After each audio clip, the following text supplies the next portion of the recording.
ST ડેપોમાં 4 કર્મચારીઓ વય મર્યાદાના કારણે નિવૃત્ત થતા સન્માન સમારંભ કાર્યક્રમ યોજાયો। લીંબડી એસટી ડેપોમાં કર્મચારી લખધીરસિંહ રાણા, કેસી જાદવ, મહિપતસિંહ ડોંડિયા, ડીસી રાણા નિવૃત્ત થતા લીંબડી એસટી ડેપોમાં કંડક્ટર, ડ્રાઈવર, કર્મચારીઓ, દરેક સમાજના અગ્રણી હોદ્દેદાર, રાજકીય આગેવાનો, તેમના કુટુંબીજનો સહિત મોટી સંખ્યામાં ઉપસ્થિત રહ્યા હતા।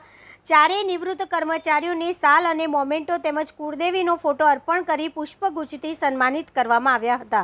આ કાર્યક્રમ પ્રસંગે લીંબડી ધારાસભ્ય કિરીટસિંહ રાણા, રામકૃષ્ણ મિશન મહંત, ગુજરાત રાજ્ય મજૂર મહાજન પ્રમુખ ઇન્દ્રસિંહ જાડેજા, લીંબડી શહેર ક્ષત્રિય સમાજ પ્રમુખ સહદેવસિંહ રાણા, પૂર્વ લીંબડી તાલુકા પંચાયત કૃષ્ણસિંહ રાણા, ગુજરાત રાજ્ય એસટી બોર્ડ સલાહકાર વનરાજસિંહ રાણા, ભલગામડા ગ્રામ્ય ઉપસરપંચ શક્તિસિંહ રાણા સહિત મહાનુભાવો ઉપસ્થિત રહ્યા હતા। રિપોર્ટર ભરતસિંહ પરમાર, સુરેન્દ્રનગર।